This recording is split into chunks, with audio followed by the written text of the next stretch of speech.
There are 3 unique things about this rescue. If you're feeling lucky, follow me inside on this week's episode of the Animal Rescuers.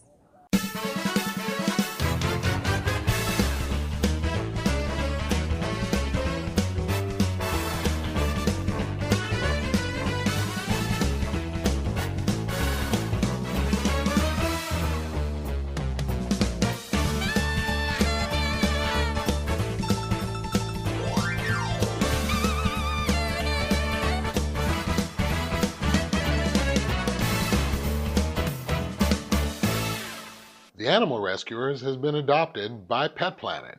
There is nothing more important to us than your pet's health. How did you get involved in animal rescue?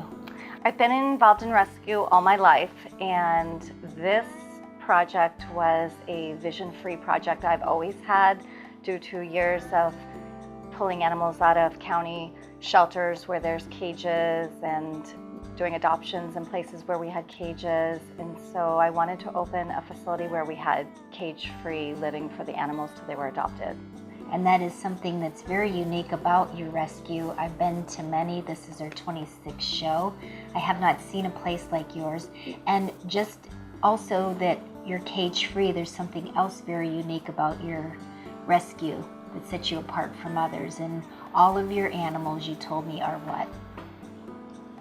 All indoor? All indoor Yeah. animals. They get adopted only to indoor people that want them part of their family. And we screen people very thoroughly before we adopt to them. So even the rabbits are litter box trained and cage free, and we hope that we can teach people to do cage free for the 10 years that they live with them. And also you have an entire rabbit room back there that they're so cute, and you have cats and dogs, and none of them are caged. There's no cages in this entire rescue. Right, the only cages we have are for transport. So we have the crates for transport, everything else is open. How many animals do you have here at Lucky Paws currently? We currently have about 145 animals. We try to keep the dogs under 90, depending on the size of the dog, is depending on how many we can have at any given time. We try not to overcrowd the dog rooms. So we have 25 built out dog rooms, 10 by 10 and 10 by 20 for the larger dogs. And then we always have about 40 something kitties and kittens, depending on emergency bottle feeding and whatnot. There's always something in the bathroom that we're bottle feeding or taming. And then we currently have 8 bunnies. So the number fluctuates due to adoptions, but the number's always changing too, but it's usually about 145, 150. Wow. So that means a lot of food, and you need a lot of volunteers, right? Yes, we need a lot of volunteers. We do an orientation so many times a year, so they sign up on the website, and we do a safety orientation class because the animals get walked on the canal. So safety is a major factor here. It's cage-free also, so that's another thing that we have to teach people about. People are used to dog runs and cages, so this is a whole different type of a place. You are on Thomas. We're off of Thomas on the private road that follows the canal. There you go. So I want people to know that, because if you miss that road next to the canal, you're not going to find it. There's a big sign though, so usually people notice the sign as they're leaving, and there's signs on the road to lead you to us. So we have a perfect map that you can get a quick look at it before you come, so you know exactly where you are. GPS always takes people to a street past us, so we're right on that private road that follows the canal. So if you see the canal, you just turn right down the road next to it. And you come in the front door and you walk into this. We are in your thrift store, and I know people are going, wow, there's a Christmas tree in the background, but tell people why. We just had Christmas in July last weekend, but we always have the spirit of Christmas all year round. So our big tree is up all year round. We have the lights on, it's very peaceful, and we have that loving, giving, caring spirit all year round. And Kitty, kitty. And They're playing with the dishes. the china. China. Are you making a mess? It's okay. So we just had our Christmas in July fundraiser with Santa, and it's just a great way, another way to have an open house here and show people what cage-free is like and the way it can be, how loving it is. Oh, look. And there's always somebody climbing the tree.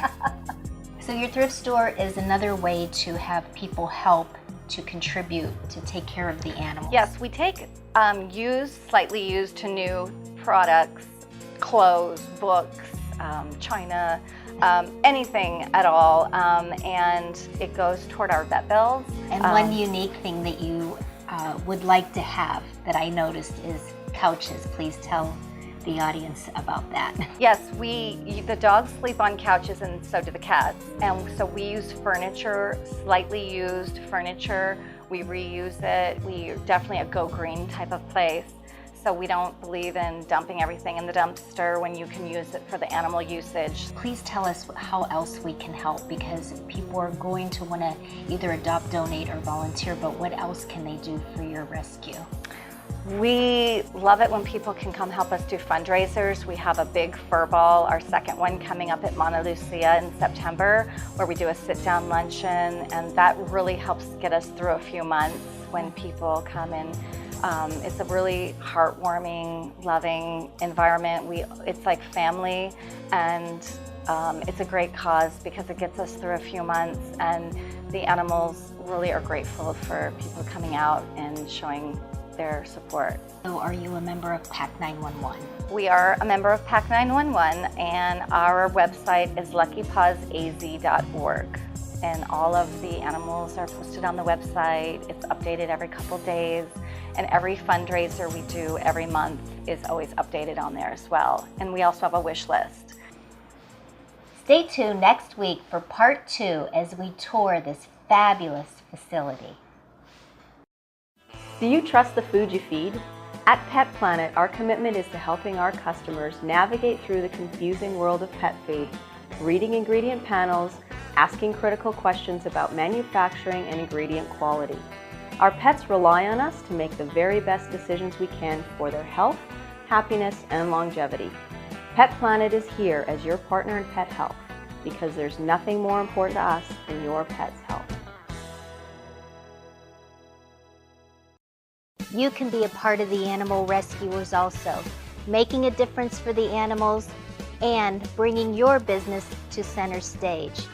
Become a sponsor for the show. Ad rates are very low for the summer, so now is the time to jump on board.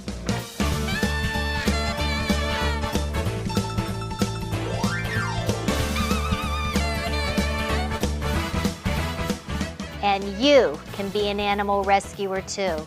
Make the call. Welcome back to the Animal Rescuers, adopted by Pet Planet.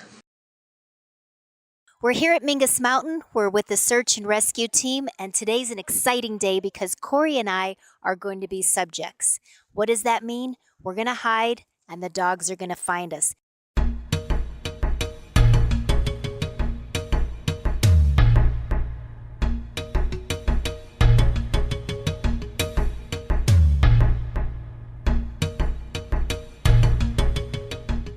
Take a look around. You can see there's a lot of foliage over here. There's not a lot of people out today, but most important, in the summertime, it's cool up here. We're at about 7,000 feet. We have a number of things going on. We have Michelle, who's going to be tracking and trailing. She's going to be training dogs for tracking and trailing. We'll plant a subject out there, and that's going to simulate a lost person. So we're kind of killing two birds with one stone. Where number one, we're practicing our GPS skills. We're doing grid work, which is another skill that all the search people have to know and understand. And we're giving the dogs the opportunity to make a find. Every one of these people that are here today are volunteers. Is that correct? Yes, that's right. There's a number of reasons we volunteer. Number one, we're helping the community. We help the sheriff. We work under the auspices of the sheriff's department. When he calls us to conduct a search, that's when we come out. Also, we do it because the dogs love the work, and we're crazy about our dogs. Our dogs are our pets, and they love doing this. And number three, the people here are very nice people. Cory and I are going to go hide in the woods, and we'll see you when we get back. The search and rescue team behind me is doing a briefing prior to sending the dogs out, and Cory and I will be hiding in the woods, waiting to be found.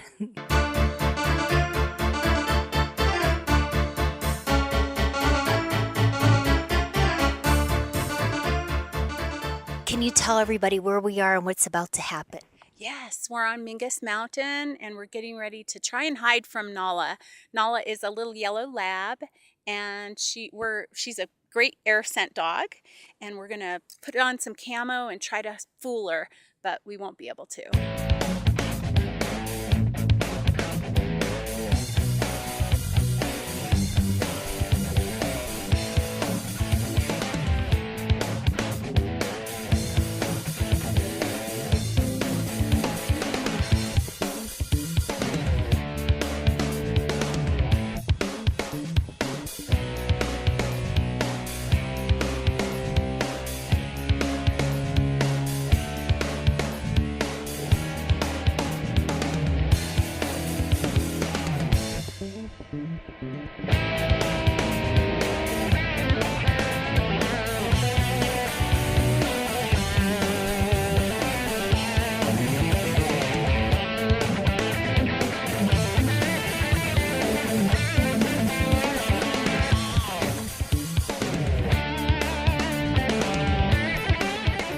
Coming up next, another rescue, and Cory takes a dive.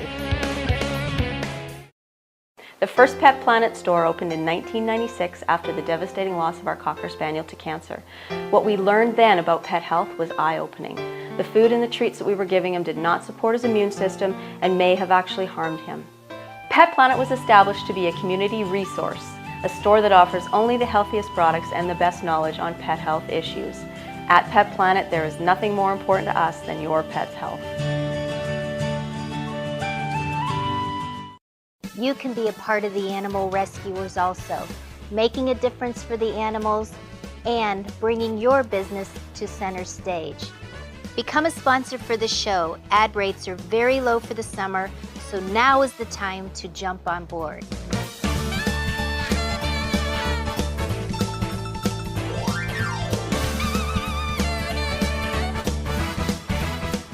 And you can be an animal rescuer too. Make the call. Welcome back to the Animal Rescuers, adopted by Pet Planet. This is Spuds. He's a 5-year-old bull terrier mix. He lives for games of fetch and giving kisses. He's a great companion and awesome on a leash. He prefers playful female dogs and loves children, and he's ready to go to his forever home.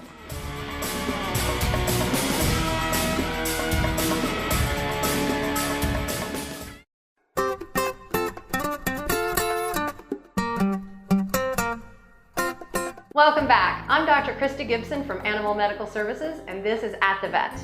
Today we're going to talk about pet summer safety tips. And probably the biggest thing that everybody knows about that we need to take care of and watch for here in Phoenix is heat stroke. Heat stroke is super common in our pets, particularly dogs, because they're especially susceptible to heat stroke. They don't have sweat glands and they can't regulate their body temperature as well as we can. So when they're in a situation where they get overheated and they get hot, they can get very sick and even die in a very short amount of time. Because dogs can't regulate their temperature nearly as well as we can, it doesn't take much for them to get overheated. Even just an excited dog in a warm climate can come in with a temperature 2-3 degrees above normal. You can imagine what can happen to them when they're shut in a hot car and they can't regulate their temperature. In our part of the country, it only has to be about 70 degrees before the car is too hot for a dog to sit in.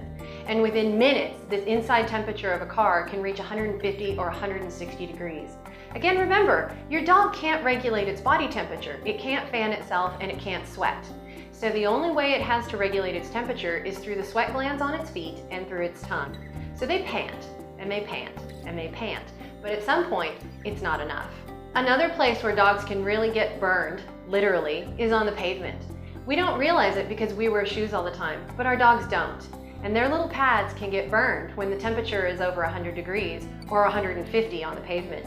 I've seen dogs come into my clinic with blisters, raw, red, infected feet just from walking on either hot dirt or hot pavement. Some of the things to watch for if you think your dog might be getting overheated are excessive panting, excessive redness of the gums and tongue, fainting, vomiting, diarrhea, or just flat out collapse. If your dog does show any of these signs, you need to cool them down gently. Get them into a shady spot, cover them with wet towels, or maybe even spray them down with tepid water. Do not use ice. Ice will shock the system and it cools them down entirely too quickly. You need to slowly cool them down and get them to a veterinarian as soon as possible so that they can start assessing your dog's condition and initiating life-saving treatment. While it may seem obvious, there are some common sense pet safety tips for the summer that everyone around here should remember.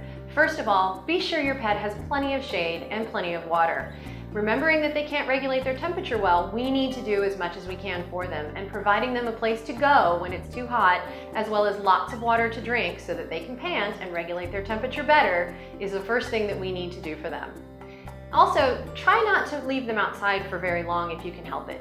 Some dogs like to go outside, some dogs like to spend time outside, and the truth is a lot of them aren't very smart about it, and they will run and play and make themselves have heat stroke. It's kind of up to us to be their regulator and watch out for their own safety. Join us next time and learn more about pet health and safety tips. I'm Dr. Krista Gibson, and this is At the Vet. Do you trust the food you feed? At Pet Planet, our commitment is to helping our customers navigate through the confusing world of pet food, reading ingredient panels, asking critical questions about manufacturing and ingredient quality. Our pets rely on us to make the very best decisions we can for their health, happiness, and longevity. Pet Planet is here as your partner in pet health because there's nothing more important to us than your pet's health.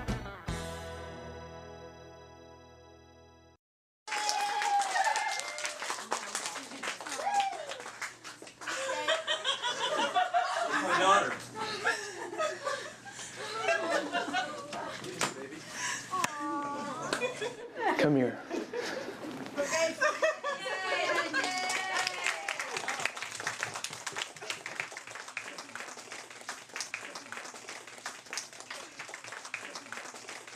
I love you, Dad.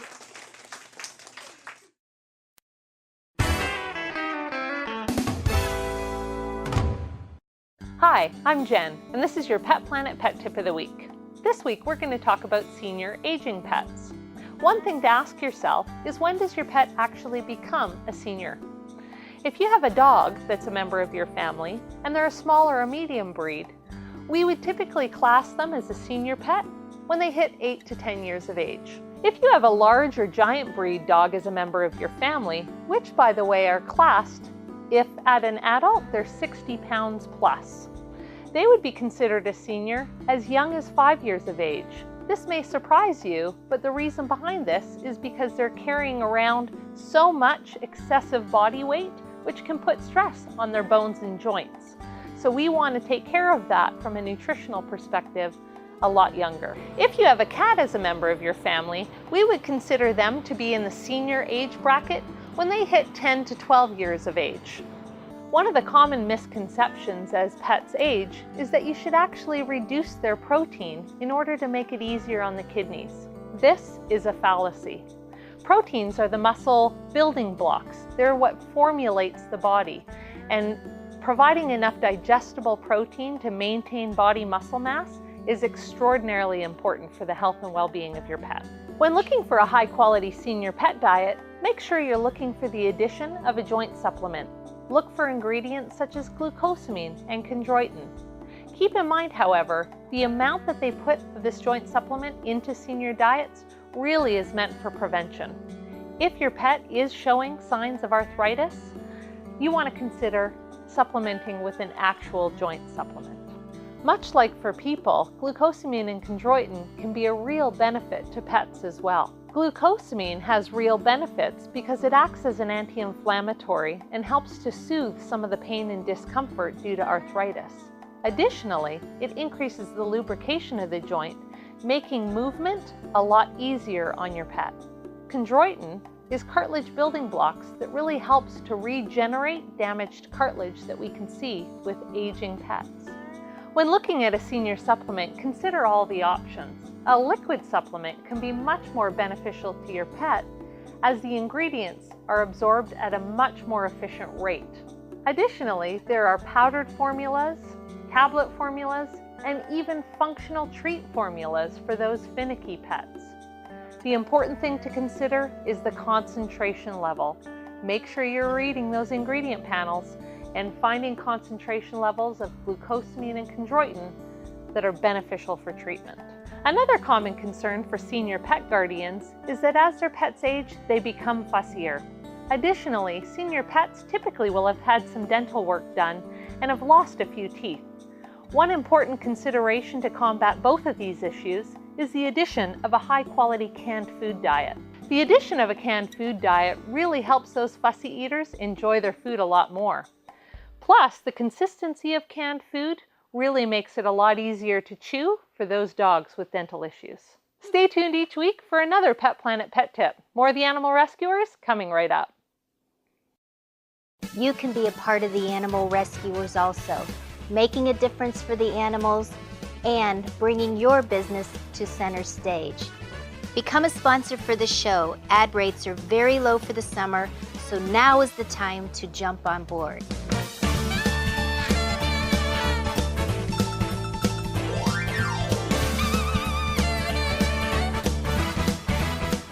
And you can be an animal rescuer too. Make the call. Welcome back to the Animal Rescuers, adopted by Pet Planet.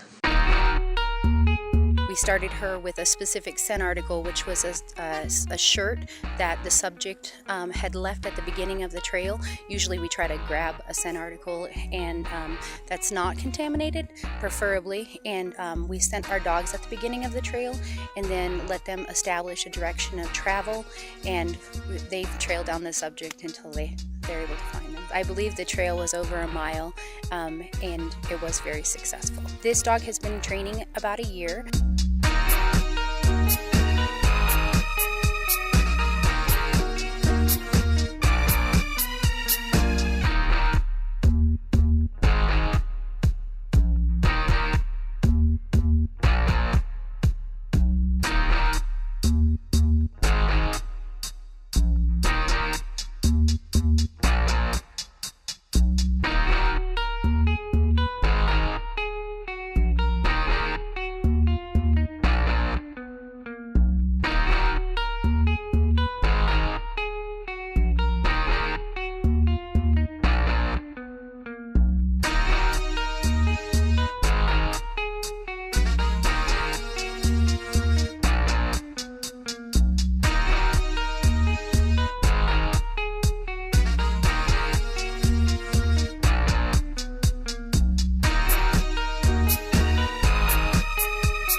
I understand that your dog did an incredible rescue. Can you tell us about it? Back in April, we got sent out for a search with the Yavapai County Sheriff's Office. There was a lost woman. She was an Alzheimer's woman, and we were able to trail her from her home and make a successful find at the end. The team did a great job. We all worked together. We'd like to thank you so much for tuning in. This is Kimberly reminding you, adopt, donate, volunteer, and also share our show on Facebook. We need viewers. That only helps these animals get adopted quicker. We'll see you next time. Yes, I am. Don't get too close, Cory. Oh. You tell her. There's an outtake. Spit out the gum. Okay. Oh, wait, just a second. You already know her name.